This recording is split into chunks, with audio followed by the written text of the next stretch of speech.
Welcome to TORAH Talk. I am your host, William Hall, broadcasting live out of Kingsland, Texas, USA, with episode number 57 of TNT, the Twisted New Testament, with Rabbi Stuart Federow from Houston, Texas.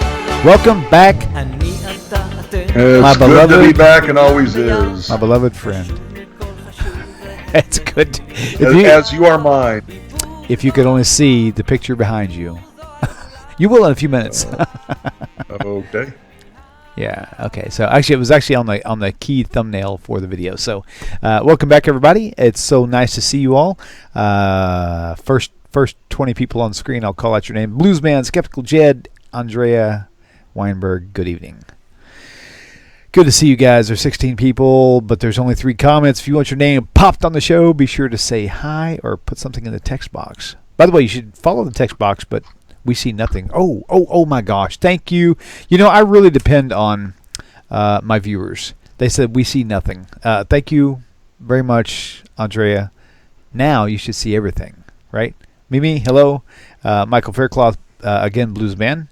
Stuart Federow is here again. That dude's a stalker. I know he's a stalker. You guys keep an eye on him. I am. I truly am. Love it. Thank you, Andrea. You're such a sweetheart. You guys got my back. I love it. Okay, so cool. Okay, so tonight is going to be kind of a very interesting show.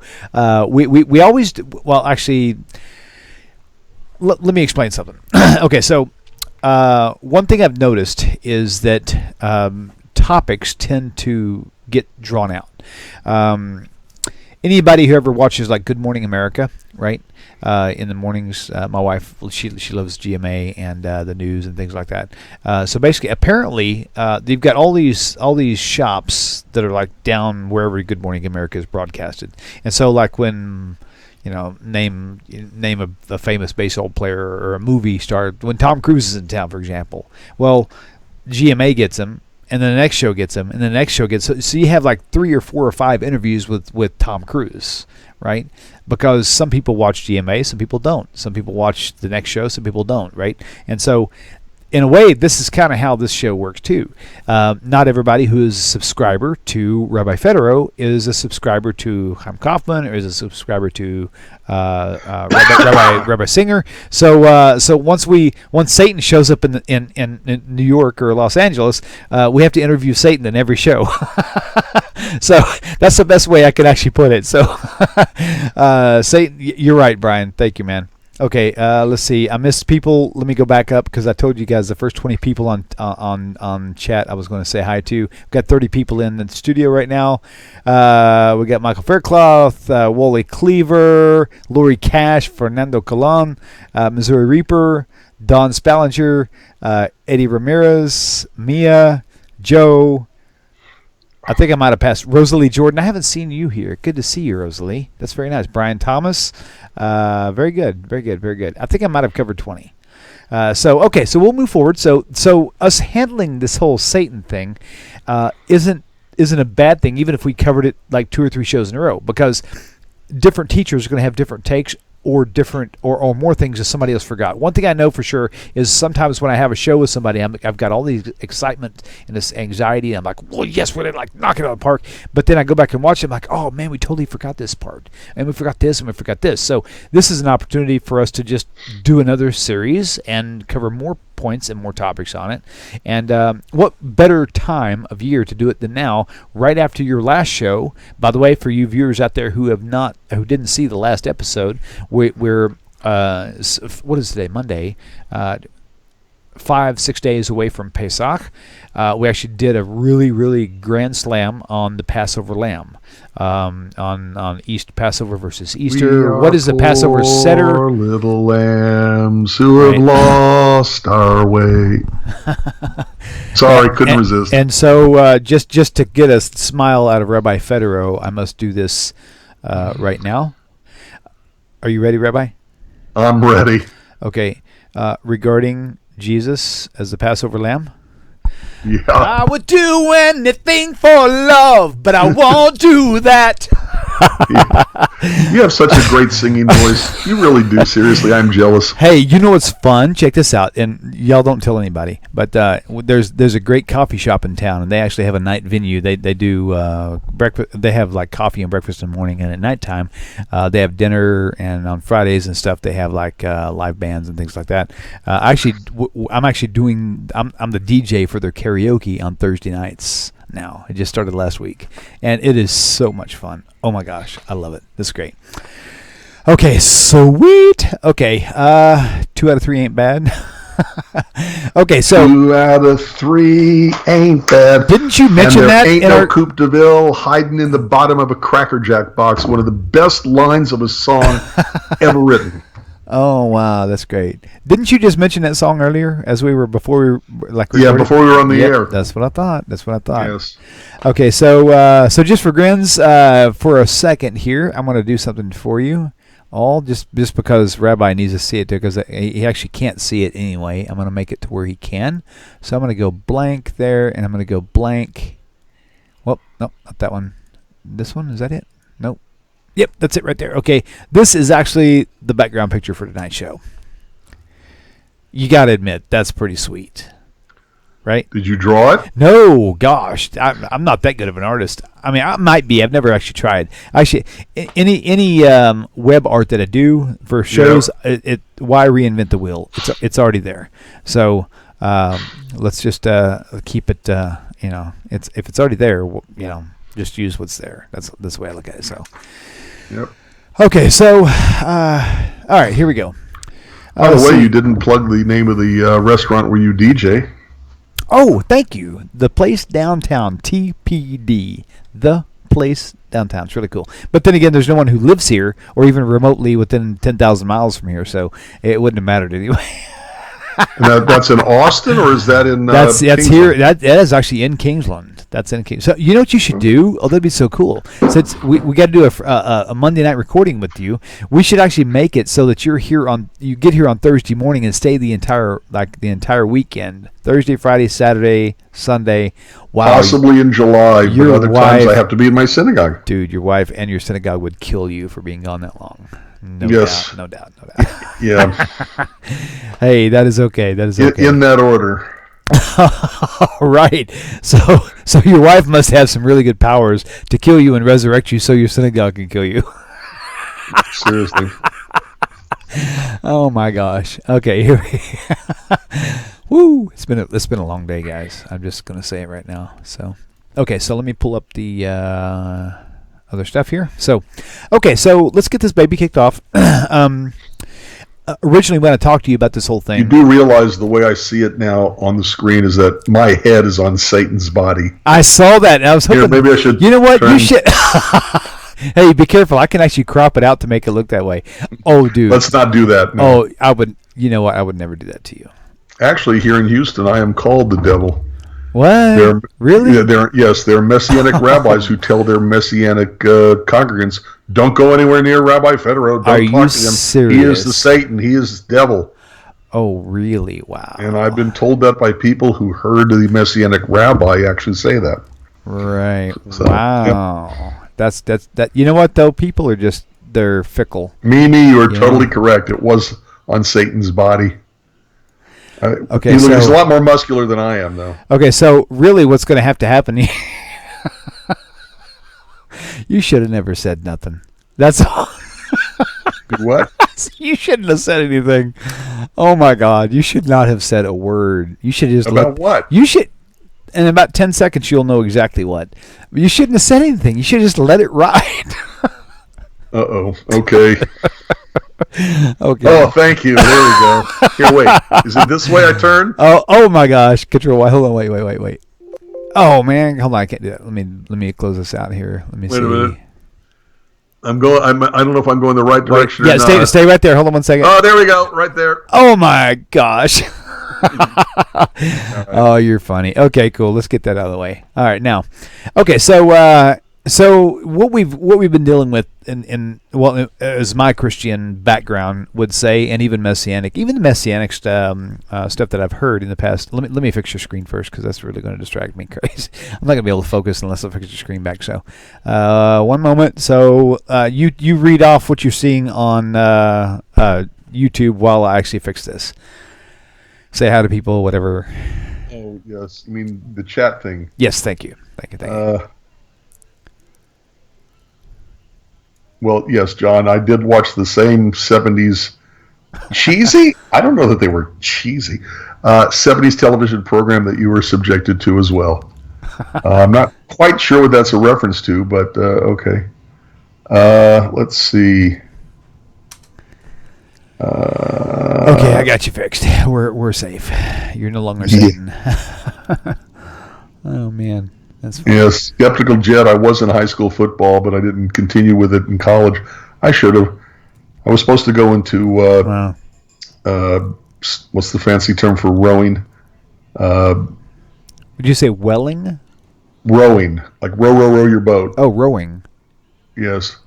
Can't remember what it was, but at any rate, okay. So. Since you got a phone call to get to in about 20 minutes, I think. No, that's gonna happen after our show. We from the time we start our topic, we got an hour. We're 12 minutes in, so we'll be an hour and 15 minutes easy. Okay, so Skeptical Jed. We'll talk about it. Okay, Skeptical Jed. Hold on, I think that's who said that. No, it wasn't Skeptical Jed. It was Missouri Reaper. To be off topic, when will you sell the TORAH Talk shirts? As soon as you send me enough money for a machine and for... No, I'm totally kidding. I have the machine, believe it or not, and I also have the color stuff. So really, it would be cheapest for you people out there if you wanted something. I could just print up the iron-ons and just mail them to you. You could iron them on yourself. I could do it, but then I'd have to charge you for T-shirts and all this other stuff. But hey, I'm good with that because I can actually any. Okay, I'm going to be honest with all of you right now. Usually, it's been 4 years now, Rabbi. In 4 years, I'm saying I got this covered. But if you guys want to, but I'll be honest with you. 4 years? 4 years now, almost 4 years. Okay, so November will be 4 years. Wow. And so in 4 years, I've never done anything crazy with money and crap like that. But sorry, bad term. But I'm usually taking the higher road, saying, I've got this covered. But if you want to, but to be honest with you, I really need your help out there. If you guys have got some extra change, man, just send it over here. Help me get some stuff paid for. It's kind of stressful, to be honest with you, because I'm a construction worker, and it's like, we homeschool. My wife, I say she doesn't work. She works her butt off. She homeschools, she irons, she makes bread for another company, blah, blah, blah, blah, blah. And it's just, it does get stressful from time to time. So moving on, changing the topic now. So sorry, didn't mean to bring that up, but it was on my brain. William. Yes. Take note of what Skeptical Jed said. I'm looking now.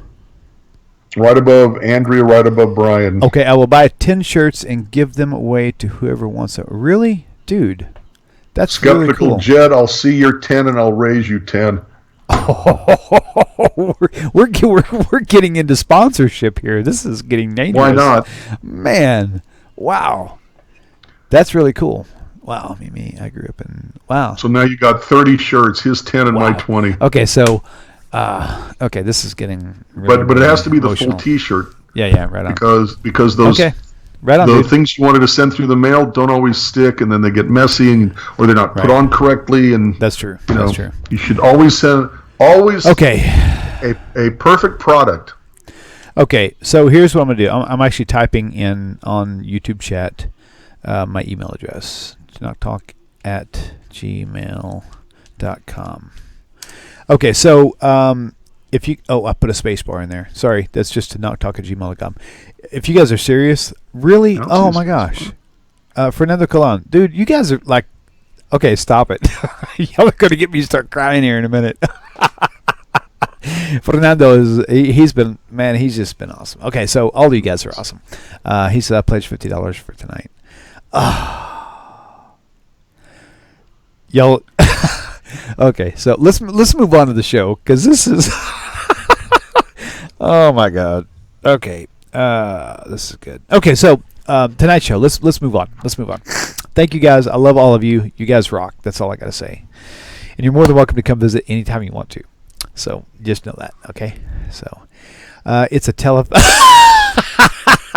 Mitch says it's a telethon. Oh, man. Dude, you know one of my favorite childhood memories, Mitch? And I'm not joking. Okay, so y'all are going to get a piece of my history that most people don't know. I was raised in a very abusive childhood household by my stepdad, not my mother. But one of my favorite things of all times was we would always watch the Jerry Lewis telethon. I just adored that man, and he was just so, wow. Yeah. Okay, oh my God. You guys are like killing me here. Do you see the chat? This is insane. Let's see. Don Spallinger, I'll go 50. Julie. Yes. Oh, Julie my Taylor says God. I pledge 100. Oh, boy. Okay, so, Actually, Richard, I'd love to talk about the Synagogue of Satan. Oh, you know what? He sent me a message. Sorry. Okay, you guys stop. Stop. We got to do the show. Okay, so. Well, we are doing the show. Yeah. What are you talking about? Yes, we are. You guys are just amazing. Okay. Yes, Missouri Reaper, it was your statement that started it all. It was. Yeah, I think it actually had. And William, remember that this is a fundraiser. So, okay. You're supposed to take profit out of the sale of your shirts. Did you hear me? Yeah. Okay. Yeah. Let's start making shirts and to cover all the, you know what I'm saying. Yeah. Hold on. Sorry, I got something in my eye.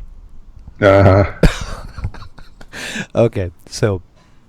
Yep, Jerry Lewis, that was right. Yeah. Okay, cool. Okay, so. Guys, if you don't stop with the funny comments, we're never going to be able to do the show tonight. Mitch. We are already doing the show. Why do you keep saying that? Well, I'm thinking the topic. Did you see Mitch? He said, I want... Not talk doctor shorts. You guys are driving me crazy, man. That's awesome. I think that's a great idea. Yeah. Wow. Problem is that nobody's going to see the Tanakh talk on the box. Well, you never know. Oh, wow. Oh, wow. That's funny.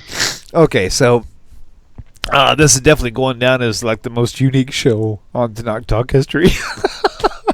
Oh, wow. That's great. Heber Morales, thank you for your comments and just being here. Yes. And for your help a while back as well. Show. So thank you. Okay, so I will refrain from saying you and I are two wild and crazy guys. Richard asked, do I like Jerry Springer? Okay, so oh my gosh, that dude is like crazy. Oh my gosh. I don't even want to comment on that one. Oh boy. Okay, so are you guys okay really with just watching this have fun tonight? I mean, oh my God, this is crazy. Woo. Okay. Let's see. All right, so okay, so I'm not going to look at the screen anymore. So I'm looking at the camera from now on and listening to Rabbi. If you bring up something out, we'll comment on it. I'll try to block out everything I've seen tonight. Okay, so Rabbi, let's go with the whole Satan thing for a moment. Okay, so the teaching is in general that Satan was the serpent in the garden. Okay? Wait a minute. You're telling me we're actually going to do work now? Oh my gosh. Yes, I guess so. Yeah, all right. Just kidding. No, I'm not. Yeah, actually, I do like Robin Williams a lot. Yeah, I really did. Except for the whole production of the whole Jesus thing. But outside of that, the dude is just brilliant. I mean, he was the most greatest actor I've ever seen. Production of the whole Jesus thing. Yeah. Robin Williams? Yeah. No. He said, no, I'm thinking, no, you know what's funny? I love Robin Williams. Actually, I was thinking for some reason, I was thinking Mel Gibson.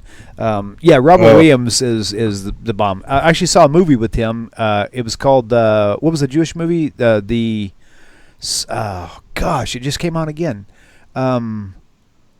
I don't know what you mean. Hold on. Hold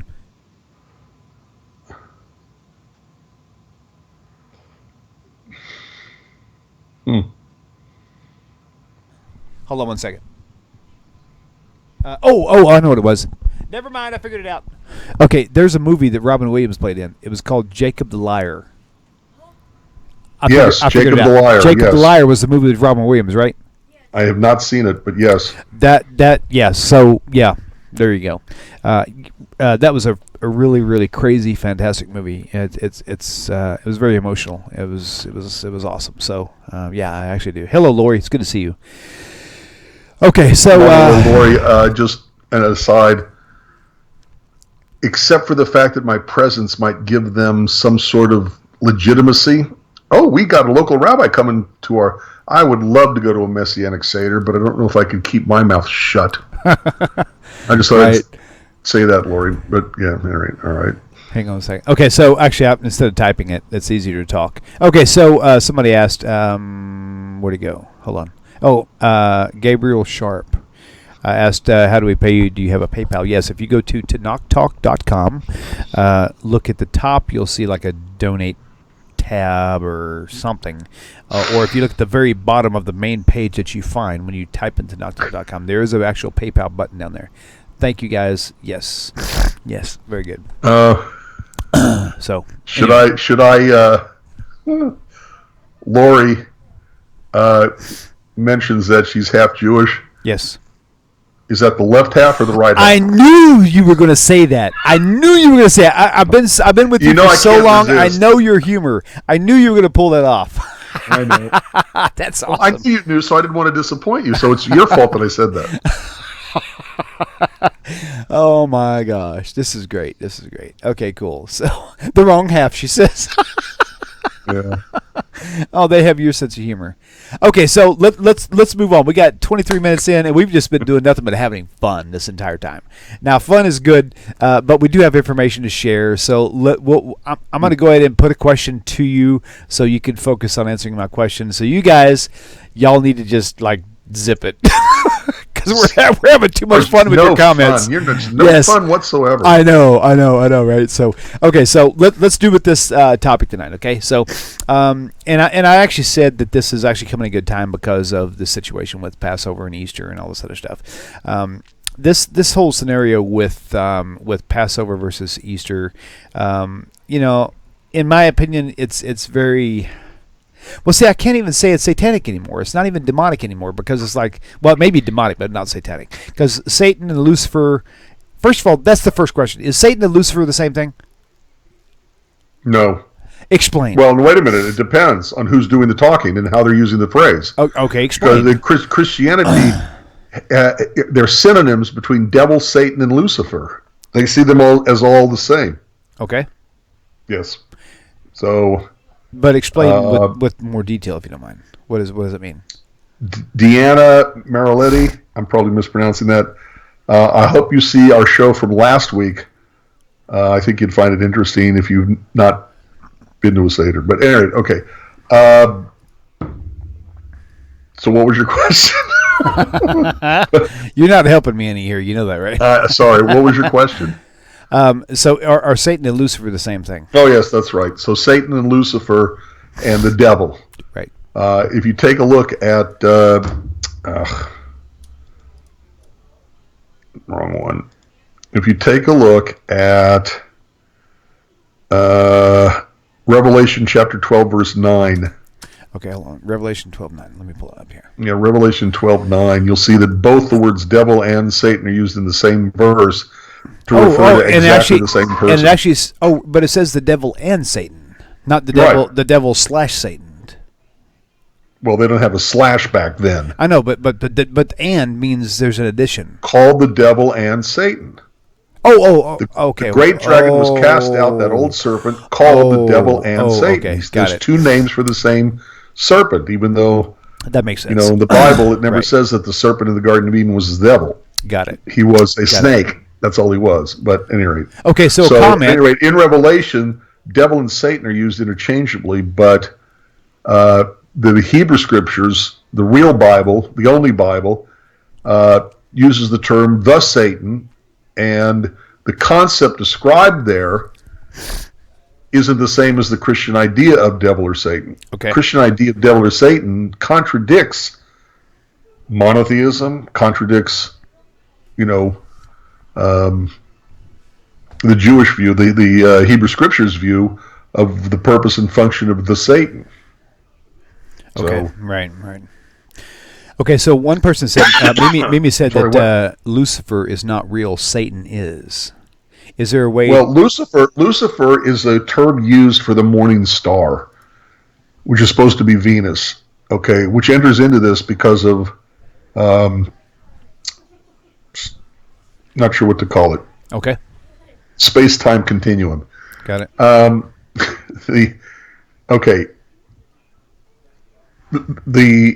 Let's start at the beginning with this whole Satan business. Okay.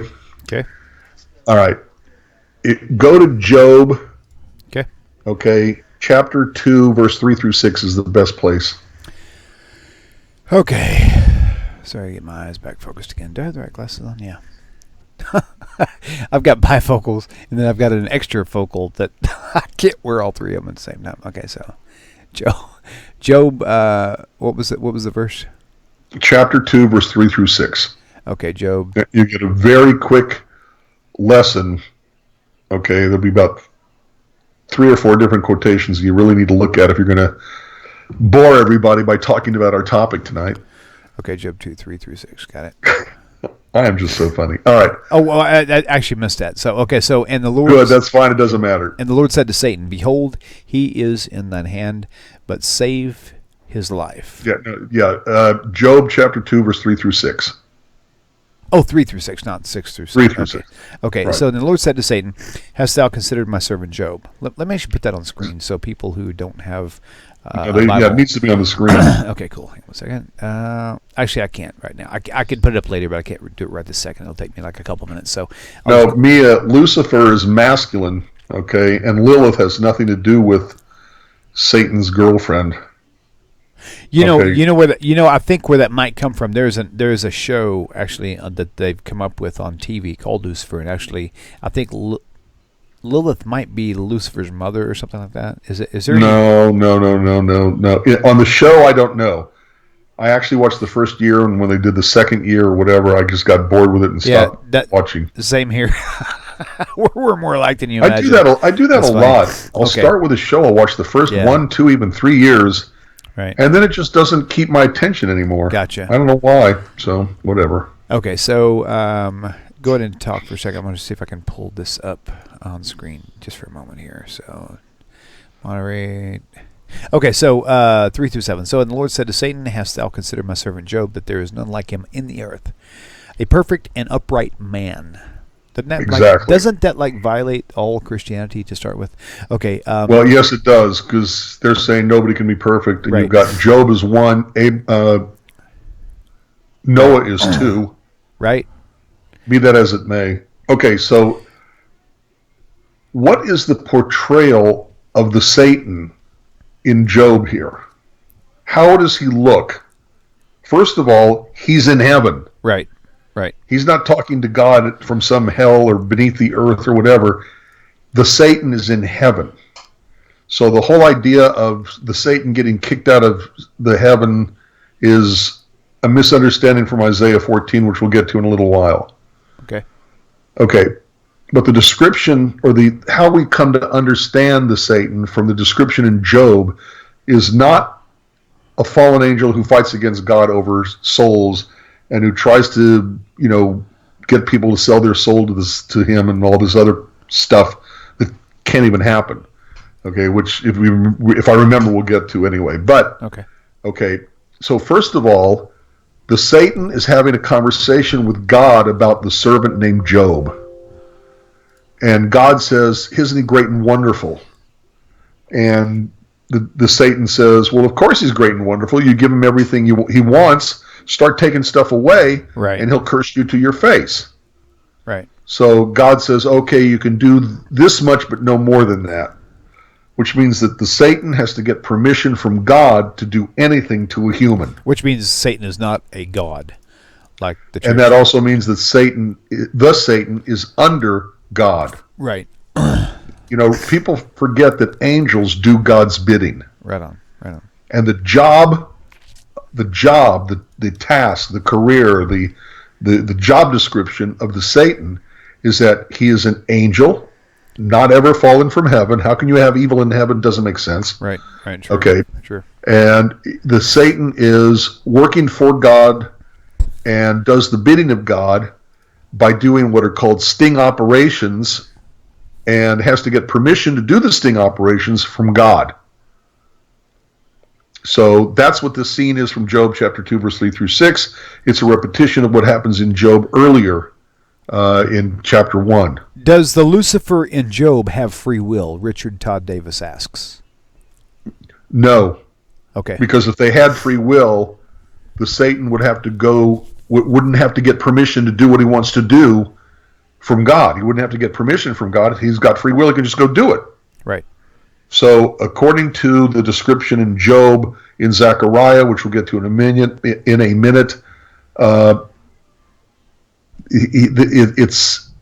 it's not the way that the Christians portray him. Okay, so the Satan works for God like a district attorney or prosecuting attorney works for the court, has to get permission from the judge, so the Satan has to get permission from God to do a sting operation against human beings back on earth. And what's the sting operation in Job? The Satan, with permission directly from God, but limitations on what the Satan can do, he starts bringing bad times coming to Job. Right. And here in Job chapter 2, verse 3 through 6, the Satan answered the Eternal and said, skin for skin, all that a man has he will give for his life. Remember that the Satan is speaking, and the Satan continues and says, put forth your hand, that means God's hand now, and touch his bone and his flesh, that's Job's bone and Job's flesh, and Job will curse you, God, to your face, right, God's face. And the Eternal then grants permission to the Satan by saying, behold, he is in your hand, don't harm his life, don't take his life. So what happens is the Satan goes back down to earth, because he's got freedom of travel between heaven and earth, and Job winds up getting problems with his own flesh, diseases. Right, okay. Right. From the description in Job, we see that the Satan works for God, not against God. The Satan doesn't fight God for souls. What he's doing is working for God like a judge. God is like a judge, and the Satan is like a district attorney who wants to do a sting operation against humans to see if they're really good or really bad or whatever. Will they be brought into temptation? Right. Okay. The word Satan, by the way, is one who accuses. Okay. Go to Zechariah chapter 3, verse 1 to 2. Okay. Zechariah chapter 3, verse 1 to 2. 3 and 1. Okay, got it. Okay. It'll take a second for it to show up. Okay, I don't know what. Okay, that's what that was. 3:2. Yeah. Okay, in the 8th month, in the 7th year of Darius, came the word of the Lord to Zechariah. Wait. Zechariah chapter 3, verse 1 to 2. Nope, it actually selected the wrong one. Hang on a second. Let me go back. You scared me there for a minute. Sorry about that. Okay, Zechariah 3. Oh, that's why. Okay, got it. Okay, so. And he showed me, let me turn my mic back up. Okay, so, and he showed me Joshua the high priest standing before the angel of the Lord, and Satan standing at his right hand to resist him. This is a great verse reference. Thank you. It's very important. And the Eternal said to Satan, actually it's the Eternal said to the Satan, the Eternal rebukes you, O Satan, even the Eternal that has chosen Jerusalem rebukes you. Is not this a brand plucked out of the fire? What's going on here? Right. This is like the end of a Law and Order, right? Okay, where the judge hands down a decision. In this case, in Zechariah 3, 1 to 2, he sides for the defense. And look at how it's described. You've got Joshua the high priest standing before the angel of the Eternal. This angel of the Eternal is the defense attorney. Okay. And then it goes on to say, and the Satan standing at his right hand to resist him or to accuse him, or, he's the prosecuted attorney. Joshua the high priest is the defendant. The angel of the eternal is the defense attorney. The Satan is the prosecuting attorney. And God is the judge. Right. It's so clear in Zechariah 3:1-2. And what does it mean when it says, the eternal rebukes you, O Satan, even the eternal that's chosen Jerusalem rebukes you? Is not this a brand plucked out of the fire? Read the whole context. Zechariah is talking about the return of the Jews to the promised land to rebuild the temple. The high priest, Joshua, would be one of the people who would be involved, obviously as high priest, in the rebuilding of the temple. So the Satan is saying, wait a minute, he's not good enough to go back to Israel, to go back to the promised land, to go back to Jerusalem. He was one of the group kicked out. Right. He's in Babylonia. He's one of the people, who was exiled. And God says, no, I've chosen Jerusalem as my place, and I rebuke you. And when he says, is not this a brand plucked out of the fire? A brand is what you mark a cow with. Right. When you Right. pluck it, when you put the brand into the fire, this is gross, especially for any vegetarian out there, but the purpose of the fire is to burn off the flesh from the brand. It's to purify the brand. Right. True. So God is saying that the high priest, in going into exile, has been purified of whatever sins he's committed or been part of or whatever. And God is saying no to the Satan. Joshua the high priest has very much the right now to go back to Jerusalem to help rebuild the temple. That's what's going on here. It's like the end of a Law and Order. Okay? Now, one more quotation that I want to show is actually earlier from Zechariah. It's Isaiah 45, 5-7. Okay, I'm going to highlight a YouTube comment before I pull that up. Okay. Isaiah, tell me the Isaiah quote again. 45, 5-7. Okay, Isaiah 45. 5. Got it. Okay. Let me pull that up right here. Okay, got it. All right. Isaiah chapter 45, verse 5-7. I am the eternal, there is none else, there is no God besides me. Oh, right. I girded you, though you have not known me, that they may know from the rising of the sun and from the west that there is none besides me. I am the eternal, there is none else. I form the light and create darkness. I make peace and create evil. I, the eternal, do all these things. Nice. Okay. That's troubling. Not for me. On a number of Not levels, for me. It's troubling. It should be troubling on a number of Yeah, levels. absolutely. Because first of all, you have God saying, evil comes from me. Right. Okay. Yep. I may have told you the story before, but I have an Introduction to Judaism conversion class, and on occasion I will get people who have absolutely no interest in conversion. They are devout Christian, but they're not sure that what they're being told by their Christian friends about Judaism or the Jewish community is true. So I had a minister, he's not interested in conversion, come to my class because he wanted to hear what Judaism really believed from the Jewish people, which is a noble concept. Right.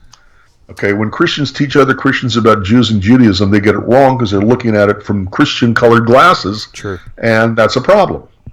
Okay, when we got to this passage, these passages from Isaiah 45, Job, Zechariah, but especially Isaiah 45, he got up and walked out. He said, God is not evil. God creates no evil. God is all good. Wow, he actually argued with the text?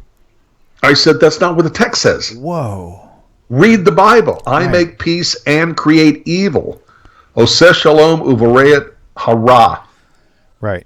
Okay. Hey, real quick, Heber Morales, we will cover that tonight. We'll actually at least talk about it anyway. I don't know if we'll give you all the answers you're looking for, but if not, we'll actually find the answers. Oh, yeah, absolutely we'll cover that. I hope. I don't want to forget it because that is the single best description I have ever heard of a Messianic synagogue ever.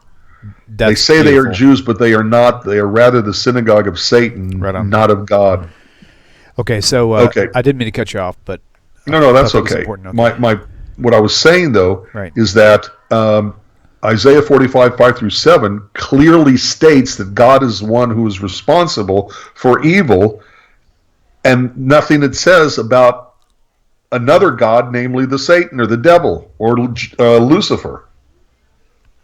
So anytime anything at all even remotely seems to contrast with the very strong concept of monotheism in Judaism, Judaism's going to reject it.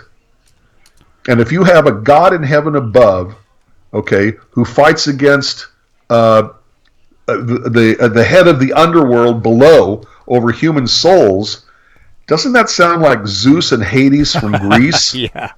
Doesn't that sound like Jupiter against Pluto from Rome? Doesn't that sound like Odin versus Loki in Norse mythology?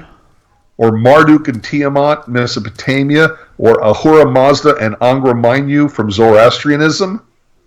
Especially Zoroastrianism. Truth. That's another issue. Truth. Okay. And Christianity has the God versus devil. Has God versus the devil. Right. It's the same basic concept. It's two gods that fight against each other. And since we're on the topic, okay, let me ask you to go to 2 Corinthians chapter 4, verse 4. Got it. Hang on one second. Let me pull that up right now. That would be 2 Corinthians 4:4. Got it? Yes. Okay, let's pull that up right now. Okay, 2 Corinthians chapter 4, verse 4. Got it. And read it to me. In whom the God of this world hath blinded the minds of them which believe not, lest the light of the glorious gospel of Christ, who is in the image of God, should shine upon them. Notice that it uses the word God to refer to the devil. Whoa, Who blinds the eyes of the world, blinds the eyes of those who don't believe, and then it uses the word God for the image of God that Jesus is supposed to be. Wow. So in 2 Corinthians chapter 4, verse 4, the word theos in the Greek, Koine Greek, theos like theology, theos means God, is the same exact word used for the devil as they're using for God, which means two gods, which means polytheism. Oh, wow. Are you serious? I didn't catch that. It's right there. Wow. It's right there in front of you. Well, it's not in front of me. It's in front of you. You have to have the right not the source, but the right concordance type connection with your internet to see that, because I don't have that on this particular software.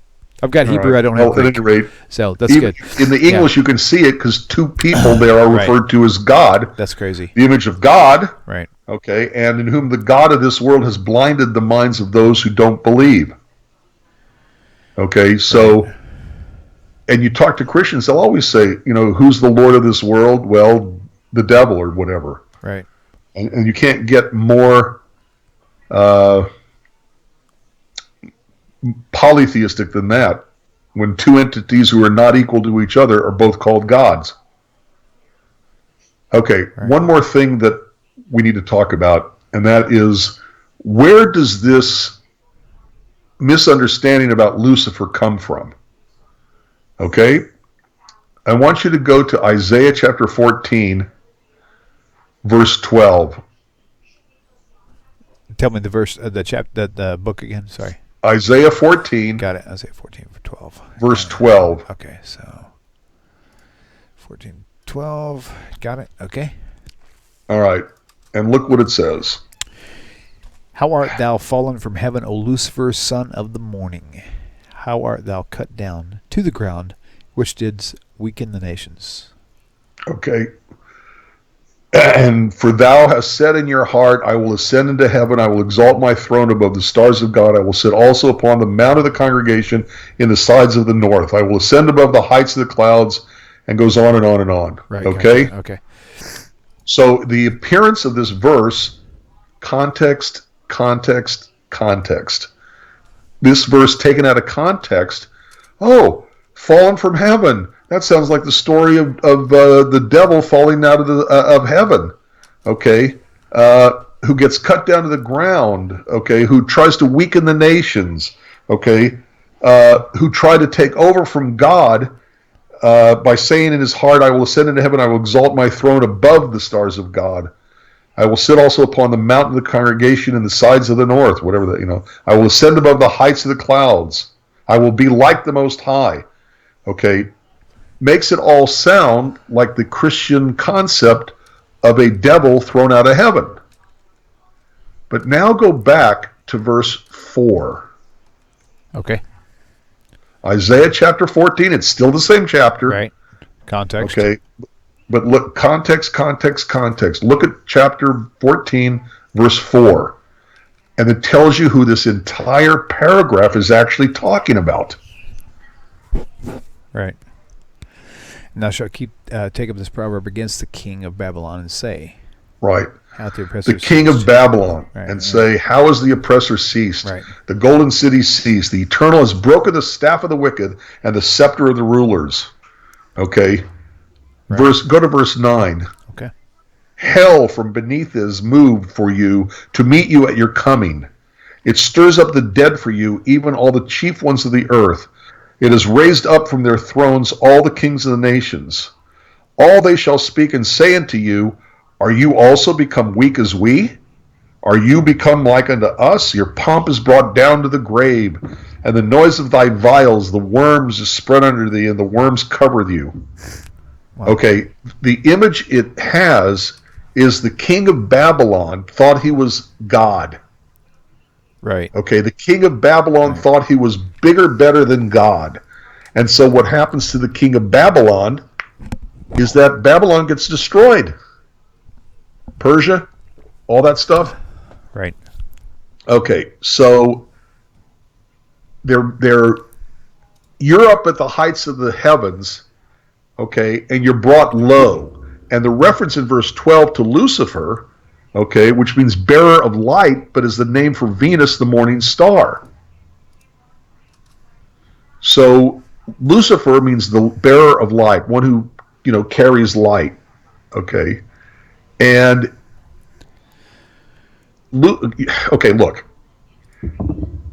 as the earth turns, the last star opposite on the horizon from the sun, where the sun is going to rise, the last star to be seen is Venus. That's called the morning star. It's the last one to disappear. And where does it disappear? Right. It goes underneath the horizon on the opposite side from the sun. So you've got a star in heaven, and the appearance is that it goes below the horizon. Right. Which means it's like somebody kicked out of heaven who's brought below the earth. Right. You see the image? Yep. Okay. So that's what this is talking about, is the king of Babylon who thought he was cool, who thought he was like God or better than God or bigger than God or whatever, and he winds up losing his country and getting killed. Right. And all the people in not hell but Hades, not hell or Hades, but Sheol, okay, right, come to greet him and say, you were so cool. Have you become as weak as we are now? Okay, your pomp has brought you down to the grave, okay, and you're worm food. So the image that they're presenting in Isaiah 14 is of the king of Babylon, thought he was cool, brought down low. Christianity, because of its influence from Canaanite religion, okay, and I got to tell you something. Before we went on, I was trying to find this on the internet, and I can't find the quotation now that I need it. Okay, what are you looking for? Okay. There are texts called the Ras Shamra texts. Oh, yeah, right. R-A-S and then S-H-A-M-R-A, Ras Shamra texts. They are the mythology of the Canaanite religions that were around before Abraham. Okay. Okay. One of the Ras Shamra texts is called the myth of Athtar, A-T-H-T-A-R. And listen to what it says about this pagan god called Athtar, this Canaanite god called Athtar. The Ras Shamra texts read, then Athtar the Awesome climbed Mount Zaphon, ascended the throne of Baal the Almighty, that's like the number one head god. Okay. But Athtar's feet did not reach the footstool, his head did not touch the headrest. Then Athtar the Awesome spoke, I cannot serve as king. I cannot dwell on the heights of Zaphon. So Athtar the Awesome descended, stepped down from the throne of Baal the Almighty, and he became king of the underworld, lord of the river of the dead. Doesn't that sound like the devil in Christianity? Right. He tries to overthrow Baal, but he's not even worthy enough to sit on Baal's throne, and then he becomes the king of the underworld. It's like a myth of the myth of Athtar, right? The myth of Athtar became the basis for the Christian concept of basically the devil. All right, I'm putting it on. Tell me if this is what you're referring to here. Okay. It'll take about another 10-15 seconds for you to see it, but try that and see what's up. In fact, I'll actually zoom in on it some just to make sure we get the good clear text. That's actually too much. Hang on 1 second. And I'll center it up. And there we go. See if that's it right there. Scan that real fast, if you don't mind. Right. Regarded by the northern Semites as a fallen god, the Ugaritic myths do not provide us with any basis for thank you. Is that right? Okay. The god Athar is only mentioned in 3 passages in the Ugaritic myths, and in each of them he apparently plays a rather ridiculous part, acting as a foil for Baal. Right. Is it possible that Athar, which is the name of the main deity of the early civilizations of southern Arabia, was regarded by the northern Semites as a fallen god? Okay. The Ugaritic myths do not provide us with any basis for a decision in favor of the theories that have put that's got okay. Yes, this is exactly who I'm talking about. Excellent. But it doesn't give you the quote. And I don't know why I can't find the quote. Let me scroll down and see if there's another quote somewhere. It's not there. I've looked. I'm telling you. Oh, okay. I gotcha. Okay, cool. Okay. All right, very good. Let me see if I can. All right. Nice. At least we were able to pull it up, so that's good. Okay. Very See good. if this will work. This is like a lot. Okay, so Dr. Miriam Brand would be a good guess for Tanakh Talk. Oh, here we go. Really? Matthew X, send me an email, Tanakh Talk.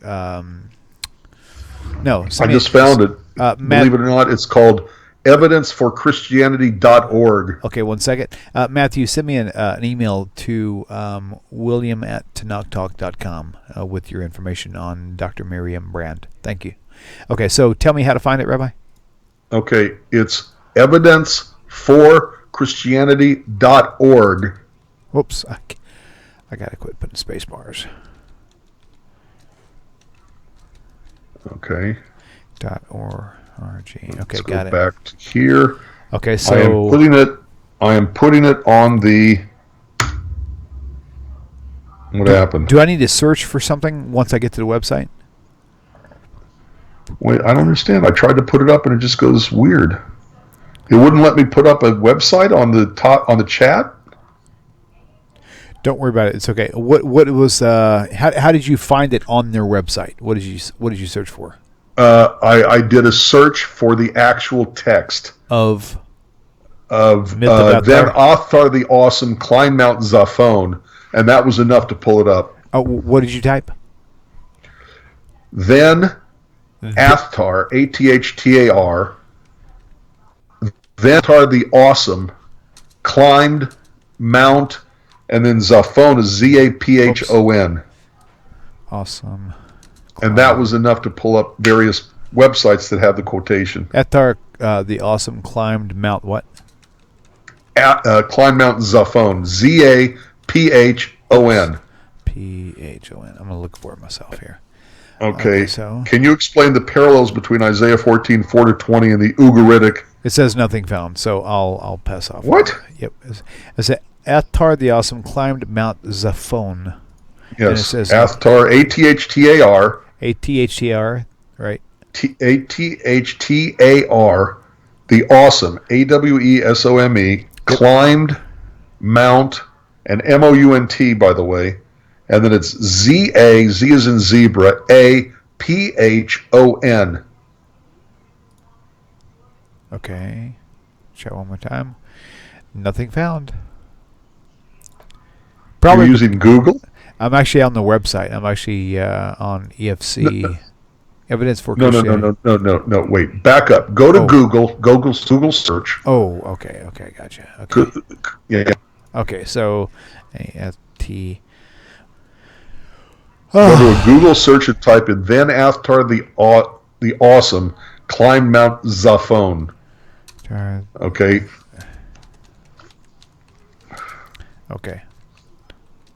Okay. Do the Google search. You should come up with one of them that says, "Can you explain the parallels?"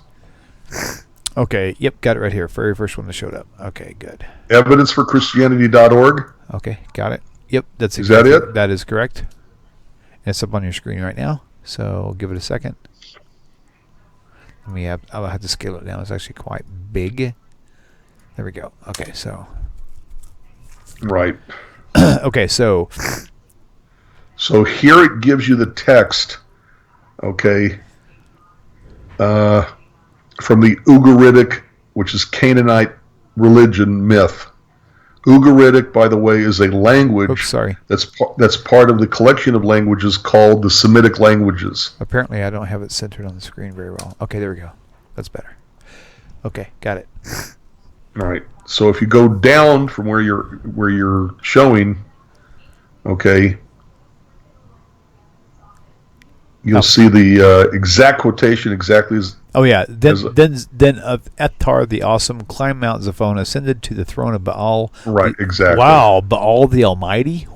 Yes. And by the way, the answer begins by saying, "Wow, you got me on that one." Wow. So he doesn't have a real response. That's funny. Wow. Okay, but at any rate, you see the text is actually there. That's crazy. Okay, cool. Nice. Right.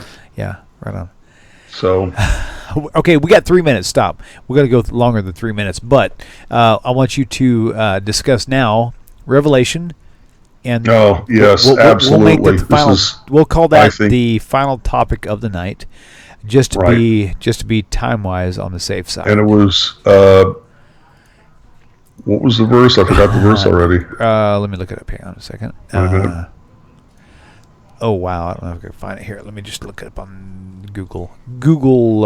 Revelation chapter 2 verse 9. Okay, Rev 2:9. Okay, got it. Let me see. Where's my mouse? There it is. Okay, Revelation 2:9. Where's that at? I'm just kidding. Yeah. Dude, well, seriously, come on. 2. Oh my gosh. My fingers are getting excited, I guess. Hold on a second. Let's see. Let's try that again. Okay, Revelation. You've had a long day, and this is making it longer. No, it's okay. I'm actually having a lot of fun. This is great. It's funny. Yeah, especially the beginning. When we started talking about our topic at hand, it became boring. Hey, it's funny. Rabbi Michael Skobac chimed in on the Facebook Live. He goes, "You guys in Texas have way too much fun." Yes, we definitely do. All right. I know thy works and tribulations. Let me put that on screen. Hang on. Just for those who don't own a Christian, almost said something I probably shouldn't have, Bible. So I know thy works and tribulations and poverty. I could read it on my screen actually, so I can look at the camera almost. I know thy works and tribulation and poverty, but thou art rich, and I know the blasphemy of them which say they are Jews and are not, but are the synagogue of Satan. Okay. Do you have any idea how many people are in Messianic synagogues, claim that they are Jews, but have no family history? Nobody who are Jewish, okay, and think that they are grafted in, and hear their own book of Revelation chapter 2 verse 9, they say they are Jews and are not, but are the synagogue of Satan. That is the most perfect description I've ever heard of a Messianic quote-unquote synagogue. They say they're Jews, but they are not. In fact, they are the synagogue of Satan.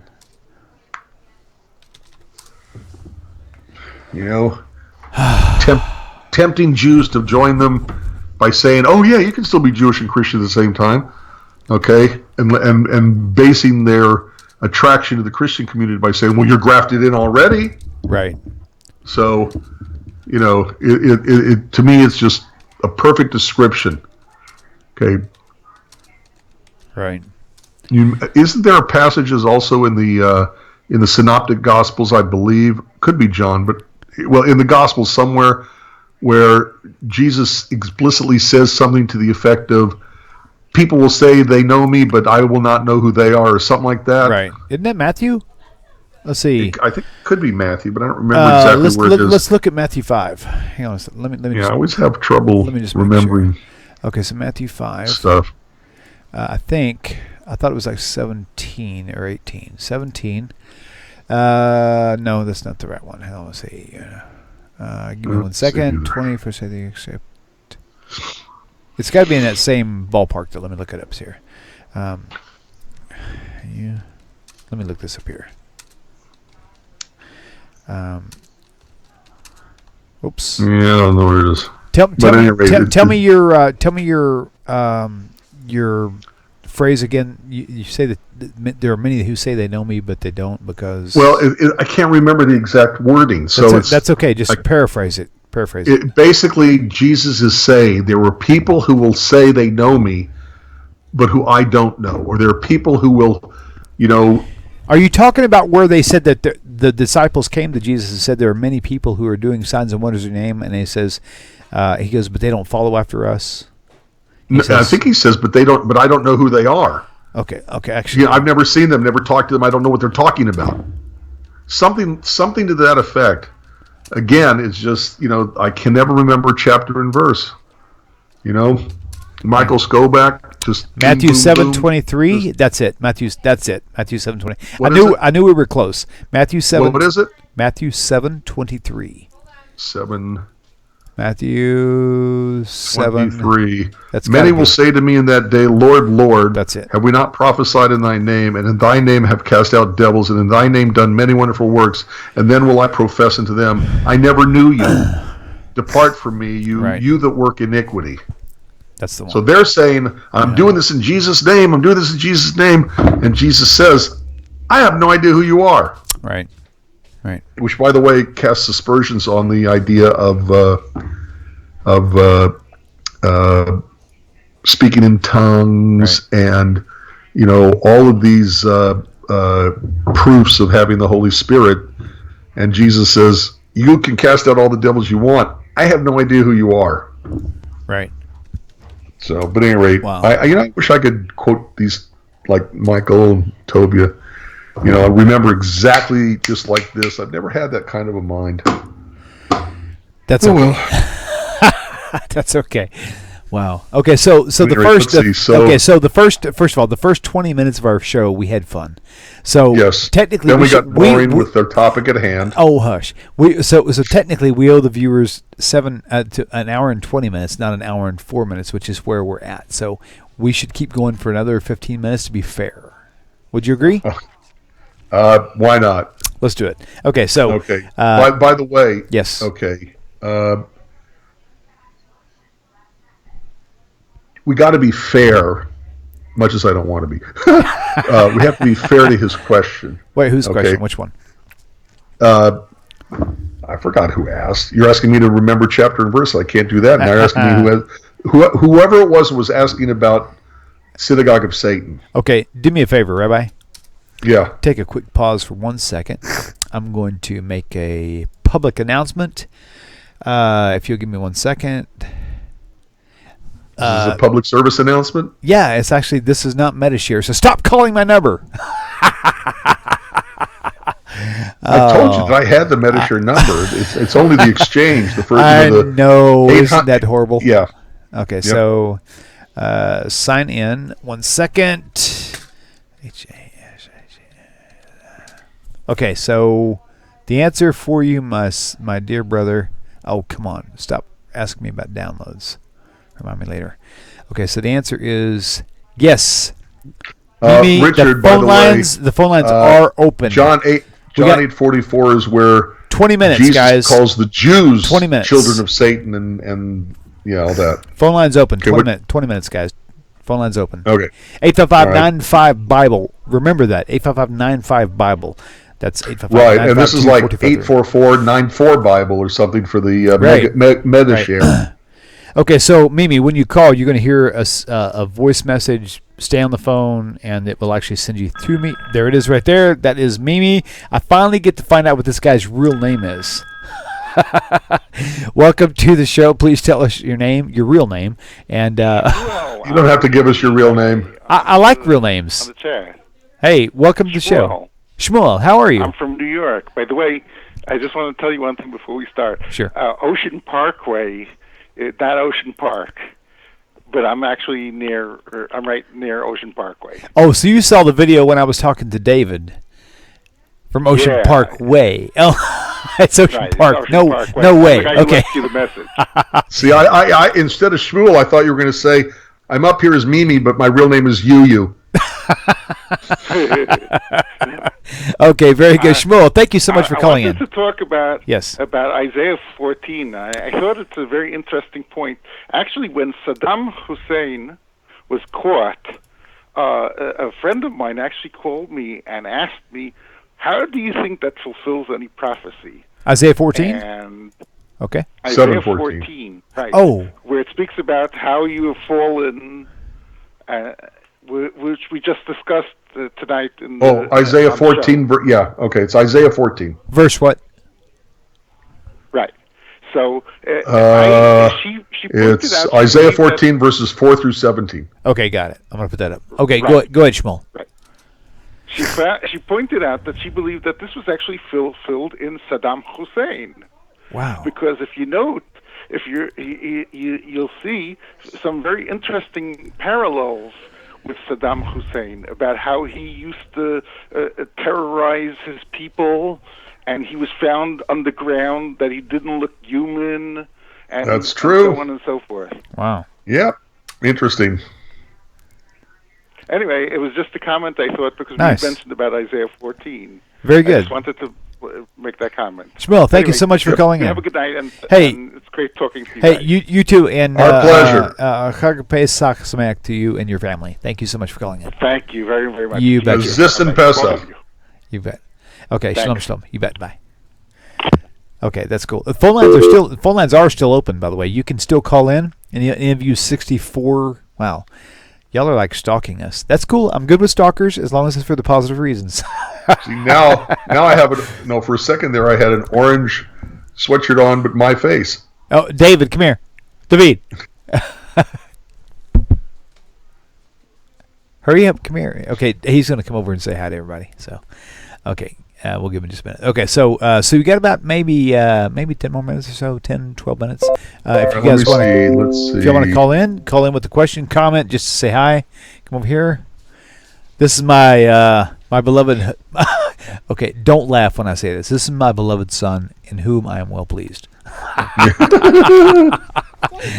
Hey, this is the look at this. Look right here. Look right here. See this right here? That's the future face of TORAH Talk. One of these days, I'm going to be. That's right. Saddle him with your. I'm going to be like the producer, and he's going to be the talker. So, 10 years, I don't know, but look at this handsome face. Add a little. Why is my chair rolling?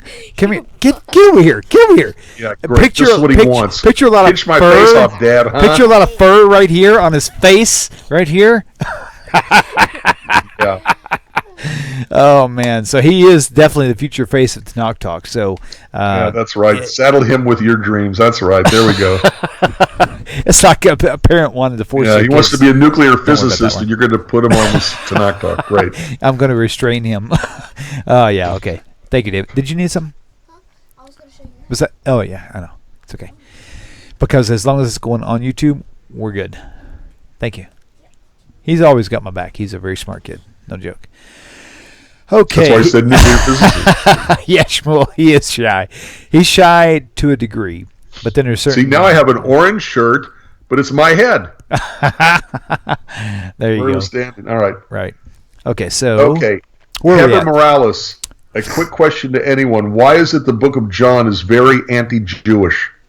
Repeat. According Whoa. to Repeat. Go ahead, please. what? No, repeat that. It's Heather Morales asking the question. A quick question to anyone. Why is it the book of John is very much anti-Jewish? Huh. Okay. Matthew is at least as anti-Jewish, by the way, but most people will say John is the most anti-Jewish. I'm not quite sure I agree with that, but it's still very anti-Jewish. The question is why? The answer is because by the time John was written, okay, you have major objections by the Jewish community to Christianity, to their theology, their belief system, their stories about Jesus, and John is incorporating his anti-Semitism anti-Judaism, not the same thing, anti-Judaism into his gospel stories. Okay? Okay. Most people, Christian scholars, will say that John was written down probably around the year 95, right in the middle of the 90s. Okay? Not the 1990s, but the 90s. Okay? And by this time, the Jews are deeply in open rebellion against Rome, which started in 66, right about the time that Matthew was being written, by the way. And Christianity has split off from Judaism, in my personal opinion, well before 95, the middle of the 90s, when most people think John was written down. And so, having split off from Christianity, they're trying to disassociate themselves with having Christianity split off from Judaism. Christianity is trying to disassociate itself from Judaism. That's why they paint Pontius Pilate as an angel who didn't really want to kill Jesus, but every source outside of the New Testament paints Pontius Pilate as a bloodthirsty, horrible ruler. Right. Look at him funny and he has you crucified, kind of thing. Because they're trying to absolve Christianity. Christianity is trying to absolve Rome of anything to do negative with the Christian community because they don't want Rome to start distrusting Christianity. Didn't work, but go ahead. Wow, that was loud. Okay. Let's sketch this. Well, apparently I'm not fast enough. Okay, so welcome to the show. Please tell us your name. Where are you calling from? Hi, this is Shmuel again. Sorry to Hi be again. nude. Hey, you can call as often as you want. Hi. Very good. Yeah, I just wanted to point one other thing out. It's kind of a little bit off the topic, but if you'll be all right with it, I'll continue. Go ahead and continue. We can okay with that? yeah. We can either comment on it or we can save it for a later show. So either way, it's a win-win. So go ahead. Okay, it was based more on the chat of what's been going on rather than the discussion. And I wanted to point out something that came to me, which I thought about as far as Christianity is concerned. Okay. And how they disrespect Judaism rather than, while they might respect Jews. Oh, I saw that. Judaism very, very much. I saw that, and I totally sorry? agree with you. And in fact, I actually made a post one time on my Facebook page that many Christian churches will say I'm pro-Israel, but that does not mean they're pro-Jewish. That means they every single time that any Christian says to me, "Oh, I love the Jews and I love Israel and I pray for Israel and I love the Jews," I always ask them exactly the same thing. I tell them, "Thank you very much for your love for the Jewish people. I hope it continues, and your support for the state of Israel.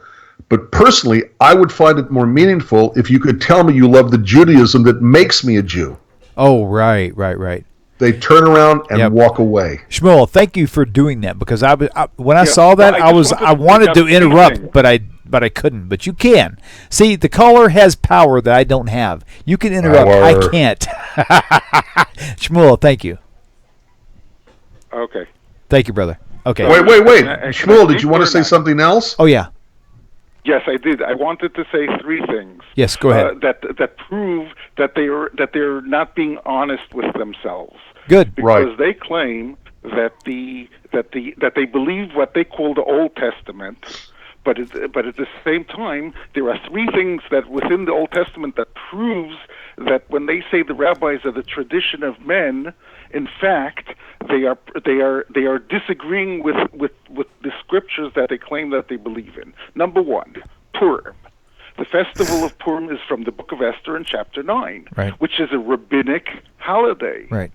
and yet they claim that they believe the Book of Esther. Yet they will, they don't challenge themselves on the fact that it's traditions of men. That's a good point. Two, Wait. I'm not sure I followed your reasoning. The Book of Esther, which is in the Bible, calls for an annual celebration of the events of the Book of Esther, and somehow they think it's rabbinic?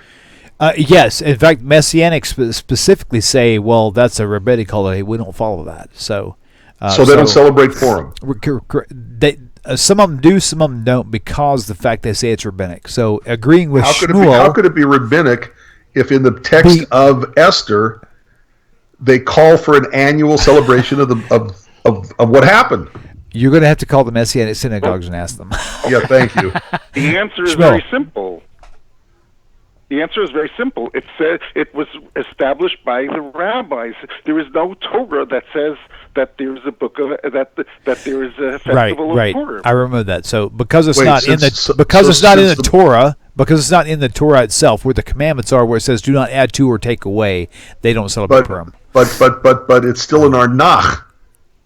It may not be in Torah, but it's in the Nach. But they don't believe.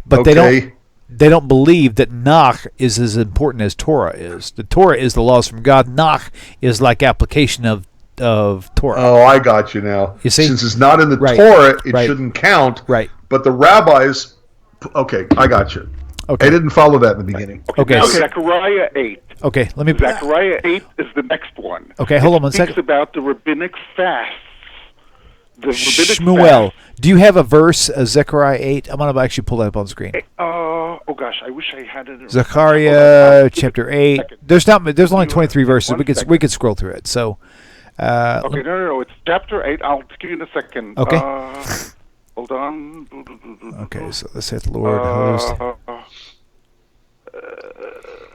I'm looking with you as well. So. Okay. Okay, it's actually on your screen.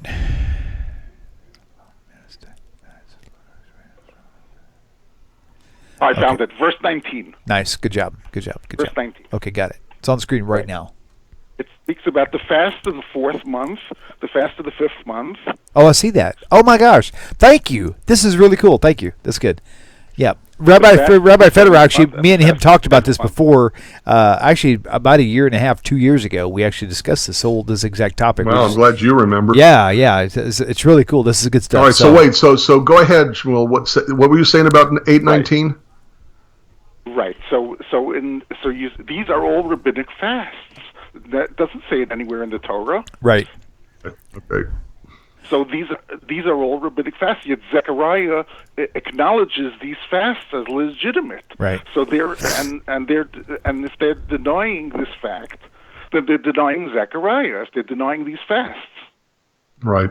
Totally agree. So they're saying once again, because it's not in the Torah itself, right. It's only in the prophets, the Nevi'im, then it's not legitimate, and therefore when the rabbis pick the 4th, the 5th month, all the fasts in these months, then they're saying it's rabbinic and not Torah.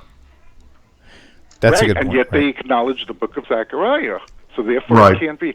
And there's a third one. There's a third one. The third one. Oh gosh, 1 second. The third thing is Purim, the fast of with Esther. These fasts. What? No, all the fasts. Zechariah 8 is a number of fasts. But there is a third. 1, 2, 3, 4. Gosh. Okay. Anyway, but these two, if I remember, I'll call back before the show is over. Okay, cool. I don't want to keep your time. Okay. But anyway, these two clearly show that that these are rabbinic ideas, and yet they claim that it's tradition of men, and then they have to deny the book of Zechariah and the book of Esther in order to do so. Anyway, you have a good night. Thank you so much. Hey, thank you so much for calling in. Thank you. I'd love to even if it's later, come back next week and tell us which the third example is. Yeah, definitely. I really enjoyed having you on the show. Thank you so much for calling in very much. So we'll look forward to talking to you again soon. Okay, shalom. Okay, that's good. Thanks. So because it's not enough to be in the prophets, simply because it's not in the Torah, that's enough to make it a what do they call it? A religion of men. Oh wow, I was okay. Whoever's calling in, you guys are quick. I was literally getting ready to turn off. Yeah, but the Ring that Central. could be Shmuel again. No, I don't think so. That was very quick. Welcome to the show. Oh. Please tell us your name and where you're calling from. Hey, William. Hi, Rabbi. This is Joshua calling from Los Angeles. Joshua, welcome. Hi. Welcome. What's the question you have? You know, I got to say, the Rabbi, I love his statement of turning around that comment about the synagogue of Satan towards people who like to criticize Jews. So Right. I do. That was a great comment. You know, but actually, one question I do have regarding that line is: does that really specifically refer to, or is Jesus referring to all Jews when he says that, or is he referring more to specific people that he was in conflict with? Okay, so I'm just kind of curious. Real quickly, I don't know that it was Jesus actually talking, because that was actually an epistle of like a John. We don't know which John it was, but it wasn't actually Jesus talking. So Rabbi, would you agree that was actually Jesus or not Jesus saying that in Revelation? I'm sorry, but I could have sworn it was supposed to be Jesus who said that. Give me a second. Let me go back to it. But here's the thing: it was red letter. But the thing was that was what? Revelation. Which one was it? Revelation. Tell me what the verse was, and we'll actually pull it up. It was chapter 2, verse 9. Okay, so let me do that. Let me pull up Revelation 2:9. Okay, let's see, Revi 2:9. Okay, so I know that works tribulation and proverb. Okay, but thou art rich, blessed man. Is it? Oh yeah. Okay, so it is red letter, but the thing about it is, this is actually okay. So here's right off the bat. Okay, so Revelation was way after Matthew, Mark, Luke, and John. Jesus died somewhere in the Gospels, theoretically, if you could look at it that way. So a revelation of John. He's quoting this and putting it red letter. Doesn't necessarily mean Jesus said it. However, you're right in the fact that they're implying that he said it because it's actually in the red letters, or it was a vision from God, whether it's God or Jesus, whatever the case may be. It is implying that. So, Rabbi, answer his question in. It's not all Jews. Right. It's only a certain collection of Jews. I don't remember offhand who they were supposed to be. I don't remember it being stated in the text either, by the way. Pharisees. Okay, say that again. I was saying it was referring to the Pharisees, perhaps, or the specific group, because there were those specific people that are supposed to be the key perpetrators, I guess, in this whole thing, I guess. Okay, I don't think the reference was to the Pharisees. I mean, I'll have to look it over again. Okay, so I know it really starts in chapter 1 near the end. Right. Okay, where John. I'm sorry, I thought I had this on screen. I'll put it up now. John is saying that he was he saw Jesus and he falls on his. What verse are you starting at, Rabbi? It's chapter 1, verse 17. It's at the very end. Okay, chapter 1 begins. The book of John. Yep, got it. Okay. Okay, the revelation of Jesus Christ, which God gave it to him to show unto his servants things, or whatever, to his servant John, and then it says,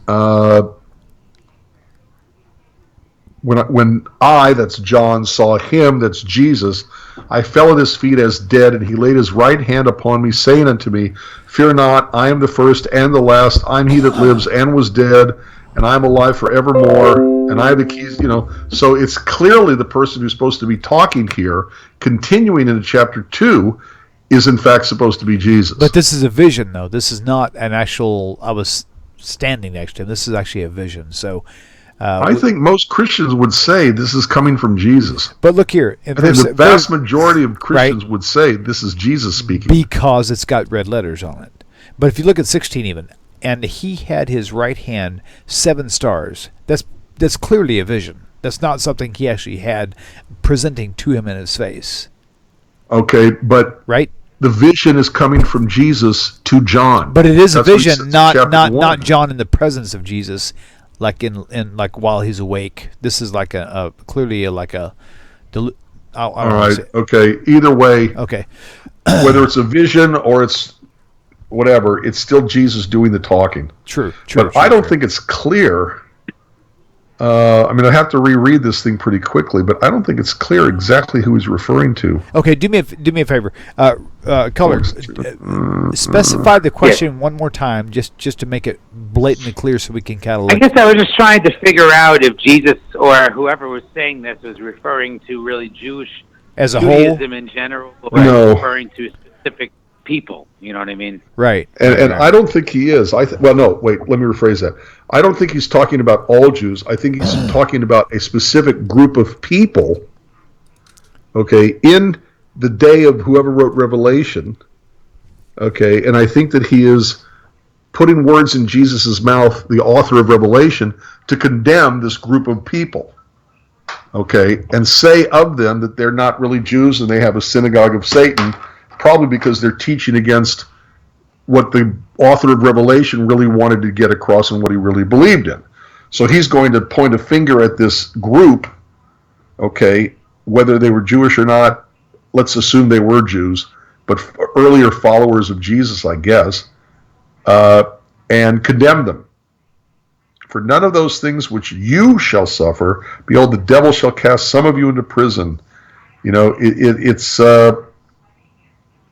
And to the angel of the church in Pergamos write, these things saith he. I don't think it's clear who he's talking about. I really don't. Yeah, that's what it looks like. So. No, it's just interesting how it's been, one of the more hurtful things that Yeah, true. I hear quoted fairly often. I mean, I guess I'm on YouTube more than I should be looking. You know what's really at a lot of these funny? types of things. That's Very every popular time I- phrase being used Every against time I hear it quoted, I always say, yes, it's a perfect description of the Jews for Jesus, Messianic Jews, Hebrew Christians, Think or whatever about name this. they're calling themselves this week. Think about this. This is so true because they say they're Jews, but they're actually not. That to me, that is like the most important part of that entire passage. They say Exactly. they're Jews, but they're not. Right? And so, and you could even imply, and you may agree or not. You could even imply the idea that the whole replacement theology, where Christians think that they have replaced Judaism and they are the Absolutely. new, right? So it's really disturbing if you think about it. So, man, that's a great question. I really appreciate you bringing that to the phone call. No doubt. No doubt. Definitely, and I just wanted to mention I was really excited to see you had Asher Mazer on the show the other day too. I'd love to see the three of you guys chop it up because it was It was a fun show. It was fun. I'll give it that for sure. No doubt. Absolutely. Thank you so much for calling in. I really appreciate it. Thank you so much, Rabbi. Thank you so much, William. You guys are awesome. Our pleasure. Hey, thank you. Okay. Shalom, shalom. Okay, so Somebody just called in. I know. I'm trying to figure out how to deal with it. I was going to actually take one more. Let me pull up rooms. Actually, they hung up. Doggone it. I was actually going to take it. So, but actually, it's actually kind of late, so I need to get. I guess we'll take the call. Thank you very much. Wow, persistence does pay off. Howdy, it's me. That's all I've got to say. Shmuel, finish the show for us if you don't mind. I got you the third one. Good. I got Good. it in Thank time, you. I guess. Wonderful. It's Ecclesiastes 12:11. Okay. Okay. Hang on a second. Let me get my mic fixed again. If you look at Ecclesiastes 12:11, you will see clear. It says, "The words of the wise, which is the sages. That's the sages. That's referring to the rabbis. Are like goads and like well-fastened nails with large heads, given from one shepherd." Okay. The one shepherd. That's God. Okay. 12:11. Okay. The words of the wise are as goads. What is a And goad? his What nails is fastened by the masters what's a of the goad? I don't sevens. get that. What is a goad? It's a sharp thing. Okay, good. Okay, and as nails fastened by the masters of assemblies, which are given from one shepherd. And further by these, my son, be admonished of making many books. Okay, so did I read past excuse me? Did I read past where I should have? I'm sorry? Verse 11 is actually what you're referring to, right? Correct. Okay, Verse 11. good. Right. Now you see clearly it's speaking about the words of the wise, and they're that's the sages of Israel, Right. and it's given by one shepherd. In other words, the Oh, words right. of the sages of Israel Right. are from God. Got it. Wow. Okay, Anyway, that was cool. the third. Very nice. Very nice. Have a good night then. Thank you so much. Yeah, thanks. Hey, I enjoyed talking with you tonight. That's great. Thank you so much. Shalom, shalom. Okay, so now definitely the phone lines are certainly closed. If I can do it before someone else calls, in. Log on. Okay, good. So I've got to get going. So Yes, you too. So do I. This is way past your normal comfort zone. So that's okay. Well, that's okay. That's all right. Mine too, but it's okay. It's been fun. I tell you what, it's probably been one of the.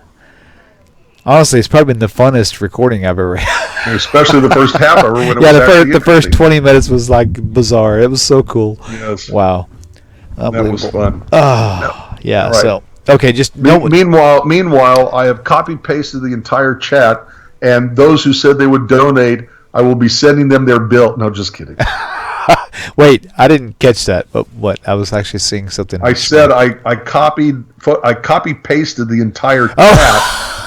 And those who said they would be contributing to T-shirts and to other paraphernalia to put money in your coffers. That's funny. Because they're supposed to be not cost, but at a profit for you, so you can actually afford to do what you do for us. Right. Okay. I was joking. I said I know who you are, and I'm going to send you a bill. Right. That's funny. Oh my gosh. Okay, so since we have actually covered a lot of stuff, I'll give you a quick rundown before we shut down altogether. Okay, so we just bought a new building. We're going to be paying for 5 years, and the payments on the building are $487 a month. Now, 5 years. Do the math. 487 times 60 is like $24,000, 26. I don't know what, 27,000, whatever. The building only costs $12,000. So these building loan companies like charge like 120% for their interest. So, but that's the price you have to pay. So my goal is to pay this sucker off way before then. So if I do it by myself, I'm okay with that. 29,220. 2920. Okay, so 29,220. So my goal is the faster you pay it off, the less interest you pay, Yeah. and therefore the cheaper it becomes to have the building. Right. Absolutely. So I laugh because I'm thinking I'm in the wrong business. I can build these buildings. I should open up my own business and charge other people this crazy 120%. I could pay for the building myself. Anyway, it's a joke. Oh my God, it is actually a joke. It's kind of crazy. I mean, even when you buy a home, it doesn't even cost that much. But anyway, so thank you guys. It's been fun. It's been a lot of really enriching conversations. A lot of good chat going on.